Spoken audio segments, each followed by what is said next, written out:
يعلم ما بين أيديهم وما خلفهم ولا يحيطون بشيء من علمه إلا بما شاء وسع كرسيه السماوات والأرض ولا يؤوده حفظهما وهو العلي العظيم. بسم الله الرحمن الرحيم. الحمد لله رب العالمين في كل لمحة ونفس عدد ما وسعه علم الله. اللهم صل على سيدنا محمد عبدك ورسولك النبي الأمي وعلى آله وصحبه وبارك وسلم. Kita lanjutkan masih fadilah masjid.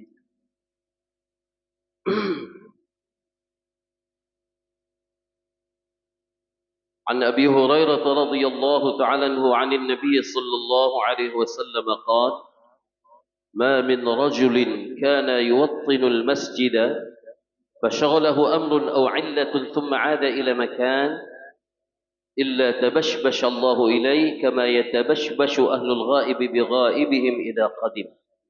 رواه ابن خزيمة. وفي رواية ابن ماجه عن أبي هريرة رضي الله تعالى عنه عن النبي صلى الله عليه وسلم قال: ما توطن رجل مسلم المسجد للصلاة والذكر إلا تبشبش الله له كما يتبشبش أهل الغائب بغائبهم إذا قدم عليهم. وفي رواية أحمد عن أبي هريرة رضي الله تعالى عنه عن النبي صلى الله عليه وسلم قال: إن للمساجد لأوتاد الملائكة جلساؤهم إن غابوا يفتقدونهم وإن مرضوا عادوهم وإن كانوا في حاجة أعانوهم. رواه أحمد. Ada 3 hadis yang tidak terlalu panjang berkaitan dengan fadilah seorang itu kehidupannya terhubung dengan masjid. Seperti apa hubungannya orang yang dekat dengan masjid, seperti apa respek Allah Ta'ala terhadap orang yang seperti ini. Dari Abi Hurairah radhiyallahu ta'ala anhu, Nabi Agung baginda Rasulullah sallallahu alaihi wasallam telah bersabda, "Ma min rajulin," tidaklah seseorang, kana yuwattinul masjida, yang senantiasa terbiasa dengan masjid, maksudnya akrab dengan masjid begitu. Fasyaghalahu amrun aw illatun,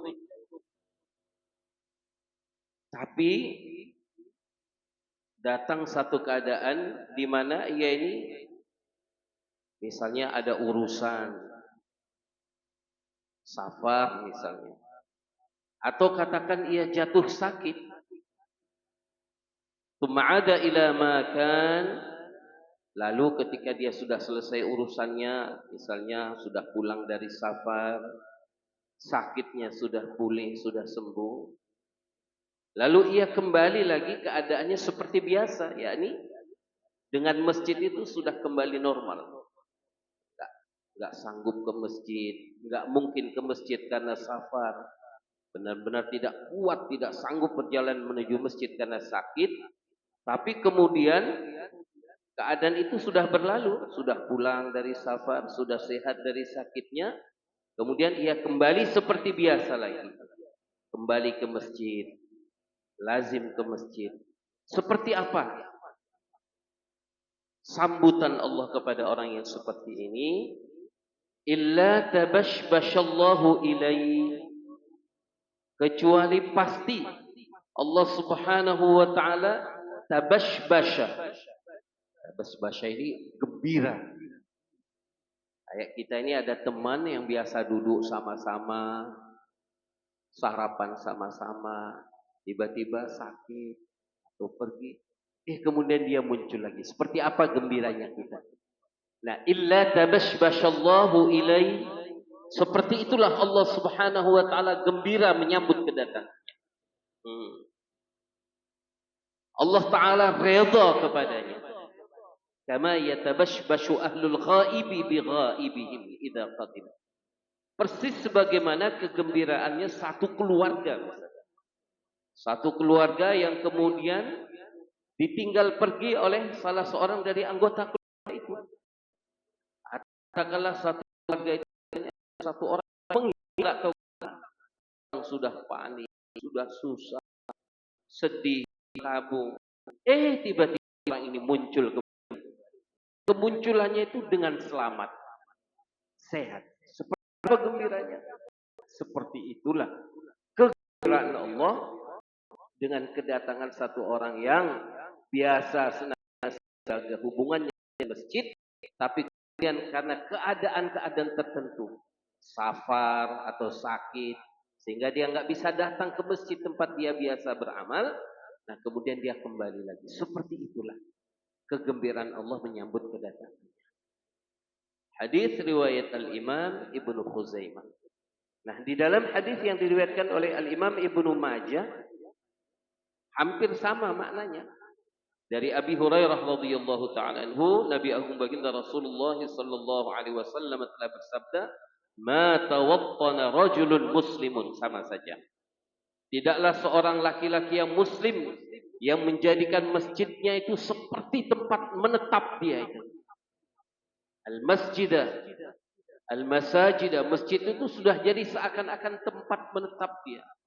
Lis-shalah, ya, untuk solatnya, lidzikr, untuk zikirnya, illa tabashbashallahu lahu, kecuali pasti Allah Subhanahu wa taala sangat-sangat bergembira kepadanya, redha dengannya.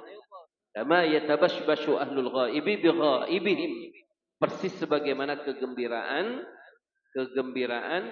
keluarga yang ditinggal pergi oleh salah seorang dari anggota keluarganya karena kehilangan. Idza qadima alaihim, kemudian orang ini kok tiba-tiba muncul kembali ke tengah-tengah keluarganya dalam keadaan sehat. Seperti itu kegembiraan Allah dengan kedatangan ahlul masjid ke dalam rumah Allah Ta'ala. Ya, hadis yang terakhir dari Abi Hurairah radhiyallahu taala anhu, Nabi Agung Baginda Rasulullah sallallahu alaihi wasallam telah bersabda, "Inna lil masajidi autada." Ini yang kemarin kita singgung sekilas. Sesungguhnya untuk setiap masjid-masjid itu ada pilar-pilarnya. Autad, ini pilar-pilar masjid. Apa sebenarnya pilar-pilar masjid yang dikatakan oleh Nabi Agung sallallahu alaihi wasallam? Setiap masjid mesti ada pilar-pilar. Apa pilar-pilarnya itu? Al-malaikatu julasa'uhum, subhanallah. Pilar-pilar masjid yang dikatakan oleh Nabi Agung sallallahu alaihi wasallam bahwa setiap masjid mesti ada pilar-pilar adalah yang pertama, orang-orang yang mana para malaikat itulah teman duduk mereka. Jadi ternyata ada di kalangan manusia yang mana mereka ini jadi kawan duduk-duduknya para malaikat. Spesial sekali. Bahasa kita ini, orang besar kan nggak duduk sama setiap orang. Tidak duduk dengan sembarang orang. Mesti kok orang itu kok kerap duduk dengan orang besar, itu pasti orang penting.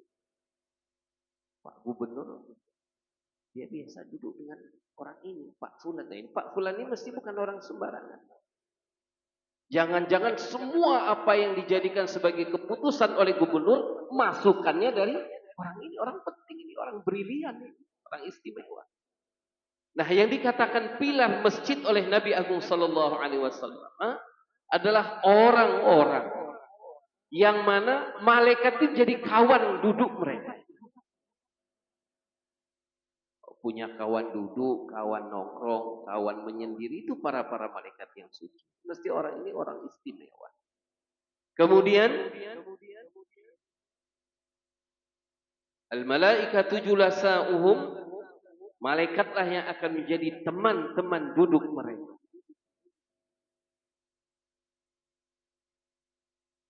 In ghabu yaftaqidunahum. Apabila mereka ini enggak muncul, enggak datang, tentu karena keadaan-keadaan tertentu lah. Misalnya sakit, misalnya safar. Malaikat yang biasa duduk bersama dengan dia di masjid itu akan merasa kehilangan. Ini ada istilah, orang itu kalau enggak hadir, orang merasa kehilangan. Kalau dia datang, semua orang merasa tenang. Ini kan mesti orang istimewa. Tapi ada orang yang kalau dia datang, biasa-biasa aja. Dia enggak datang juga orang enggak merasa kehilangan. Ada lagi satu jenis manusia yang lebih parah. Paling parah. Begitu dia datang, sabuh nang gropan. Yan kadru. Nah, kadru gitu. Apa lu? Asal udah dia datang, jadi masalah. Kalau dia sudah datang orang ini, mesti bikin masalah. Sehingga kedatangannya ini bikin susah orang. Kalau dia nggak ada, satu kampung tenang. Ini seburuk-buruknya manusia. Seburuk-buruknya manusia. Nah ini kalau dia nggak datang, malaikat susah. Iftaqadu. Yaftaqidunahum, merasa kehilangan. Wah, kemana dia? Kok nggak muncul? Biasanya sebelum 10 menit sebelum adzan kumandang dia sudah duduk. Orang yang dikatakan oleh Nabi Agung Sallallahu Alaihi Wasallam, sebelum waktu dia sudah berada di tempat. Ini orang yang nanti kelak di padang mahsyar. Ini orang yang muncul di tengah-tengah kalangan manusia di bumi mahsyar dengan wajah yang cemerlang seperti sinar matahari. Ketika adzan dikumandangkan, dia lagi sibuk dengan urusan dunia, kemudian dia tinggalkan. Ini orang yang nanti hadir di bumi mahsyar dengan wajah seperti cahaya bulan purnama. Dia lagi sibuk tuh, bukan lagi nyantai. Lagi sibuk, adzan dikumandangkan, kemudian dia tinggalkan. Orang yang nanti akan muncul di bumi mahsyar dengan wajah yang cerah, terang benderang seperti bulan purnama. Ya. Wa in maridu aduhum. Kalau mereka sakit, malaikat jenguk. Ini kita ulang sekali lagi ya. Ini terjadi banyak dalam kehidupan para sahabat. Bahkan setelah kehidupan para sahabat masih berlangsung keadaan yang seperti ini. Satu orang sahabi sakit. Sakitnya itu benar membuat beliau itu enggak sanggup lagi menuju masjid untuk sholat berjamaah. Beberapa hari. Satu hari rumahnya diketuk. Ada orang mau kunjung. Assalamualaikum. Waalaikumsalam. Dibukakan oleh keluarganya. Masuk satu orang. Yang mana sahabat ini. Bagaimana keadaanmu? Bagaimana kesehatanmu? Kemudian didoakan. Enggak lama kemudian orang ini pergi. Nah, sunnahnya jenguk orang sakit itu jangan lama-lama. Jangan lama-lama. Nah, ada beberapa doa masnunah. Doa-doa yang diajarkan oleh Nabi. Yang disunnahkan itu kita amal kalau kita jenguk orang sakit. Minimal. La ba'sa tuhur insyaallah. Ada yang kita ucapkan. La ba'sa tuhur insyaallah. Ya enggak apa-apa, mudah-mudahan ini jadi pensuci dosa-dosa. Ini minimal. Kemudian ada doa-doa yang lain yang disunnahkan oleh Nabi untuk kita. Dan di antara sunnah lagi kita ziarah orang sakit, kita minta doa dari orang yang sakit. Karena orang yang sakit itu dosanya lagi diampuni. Dosanya diampuni masih sakit, derajatnya ditinggikan oleh Allah. Termasuk doa yang makbul dari orang yang sakit. Kalau dia redha, minimal sabar. Kita minta doa kepada mereka. Ya? Kemudian orang ini enggak lama pergi. Enggak lama kemudian datang sebaik-baik makhluk. Yakni yang mulia Nabi Agung Baginda Rasulullah Muhammad sallallahu alaihi wasallam datang kunjung. Kepada sahabat ini. Orang mengatakan, ya Rasulullah, barusan datang satu orang, jenguk saya sakit. Demi Allah, selain Tuhan, aku belum pernah melihat orang seindah itu. Selain Tuhan, artinya Nabi Agung sallallahu alaihi wasallam tetap lebih indah dari orang yang datang. Aku belum pernah melihat selain Tuhan orang yang lebih tampan dari beliau. Aku belum menjumpai orang selain Tuhan yang lebih harum dari beliau. Artinya Nabi tetap unggul. Nabi senyum. Ya, saya jumpa tadi di depan rumah kamu. Saya nggak kenal ya Rasulullah, dia bukan orang Madinah. Iya, memang dia bukan orang Madinah, dia orang langit keempat. Dia adalah malaikat yang biasa, yang dia tinggal di langit yang keempat, yang dia datang untuk menjenguk. Subhanallah.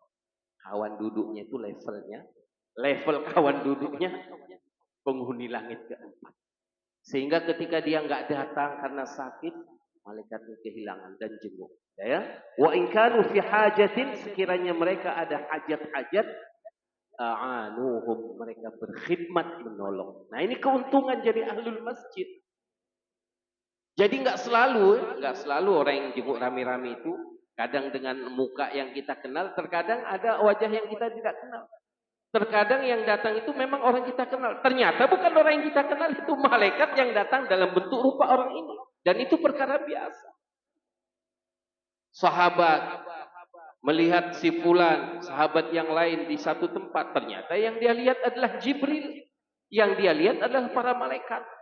Tetapi dalam bentuk wajah orang yang seperti ia kenal. Masya Allah, dapat doa khusus dari malaikat yang suci. Dan ketika kita dalam keadaan genting, kita ada hajat-hajat yang mendesak.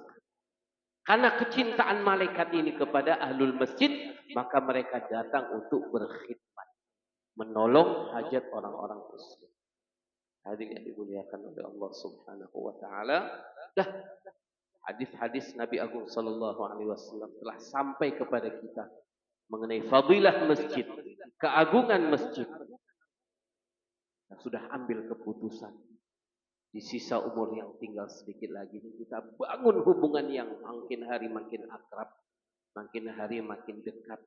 Makin hari hubungan kita makin rapat dengan Allah Ta'ala melalui masjid. Kita jaga hubungan baik kita dengan Allah melalui masjid. Memamukkan masjid. Dalam hadis yang masyhur disebutkan, hampir saja aku menurunkan bala bencana, musibah ke satu penduduk negeri. Hampir saja. Karena maksiat yang sudah merata, sudah bebas. Amar ma'ruf nahi mungkar sudah benar-benar hampir ditinggalkan sama sekali. Hampir saja aku turunkan bencana besar ke satu penduduk negeri. Tetapi ketika aku melihat, kata Allah, ada 3 hal masih ada. Yang pertama, orang yang memakamkan masjid. Di kampung itu enggak semua orang. Kalau dari 1000, 2. Satu mukiman mungkin sampai mencapai berapa? 10.000. Mungkin hanya 20 orang, 30 orang yang memakmurkan rumah Allah. Nih. Masih ada orang-orang yang memakmurkan rumah-rumahku. Kemudian yang kedua, masih ada orang yang berkasih sayang satu sama lain semata-mata karena aku. Jadi bukan karena tendensi dunia, bukan karena ada kepentingan satu orang itu saling mencintai, tetapi semata-mata karena Allah. Saling mencintai, menyayangi karena Allah. Kalau mereka bertemu karena Allah, kalaupun mereka berpisah, ya karena Allah. Kemudian yang ketiga, kata Nabi, masih ada orang yang bangun di penghujung akhir malam, dia minta ampun kepada Allah sampai berlinang air matanya. Masih ada 3 golongan manusia. Masjid, kemudian 3 bangun di ujung akhir malam, minta ampun kepada Allah sehingga berlinang matanya. Sebab hal ini masih di tempat ini, enggak aku tangguh adab itu dari mereka. Kalau bahasa indah tu kita jamet, nyokeh page gampung. Nyokeh page gantung.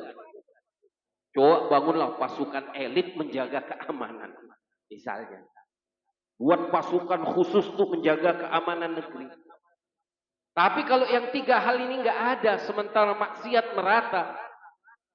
Kalau bencana datang dari langit, siapa yang mau mikul? Siapa yang mau menjadi sebab terangkatnya adab ini? Siapa? Enggak ada.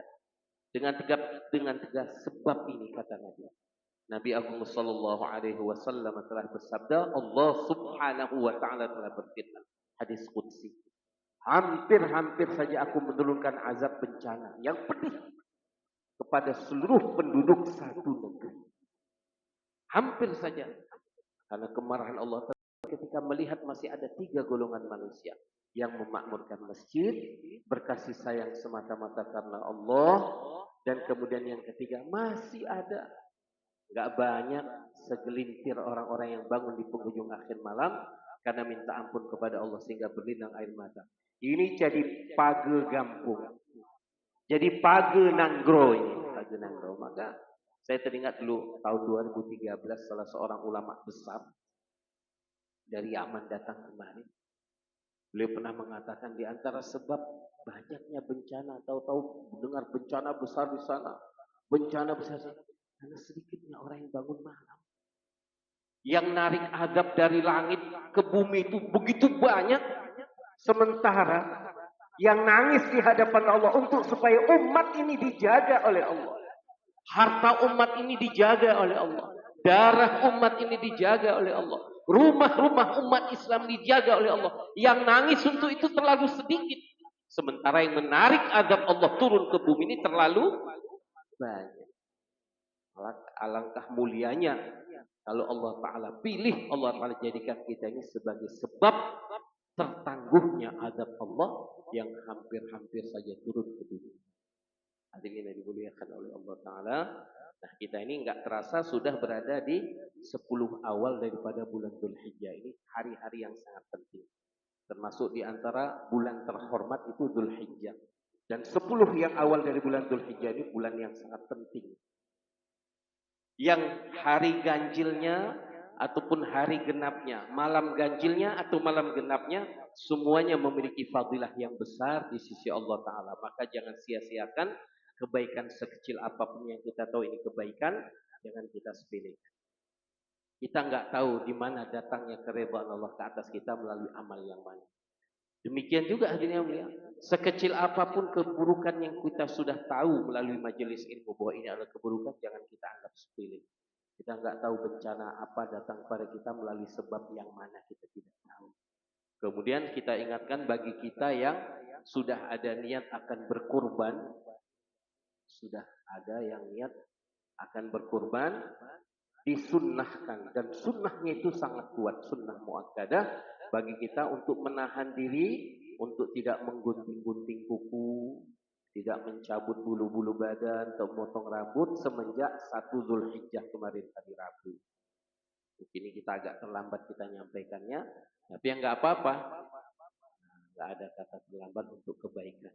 Ya, bagi kita yang berniat untuk akan berkurban, supaya itu tidak mencabut bulu-bulu badannya atau menggunting bulu-bulu badannya atau menggunting kukunya, mulai dari 1 Dzulhijjah kemarin sampai saat binatang kurban kita disembelih, baru saat itu kita akan mulai baru kita gunting kuku dan sebagainya dan sebagainya.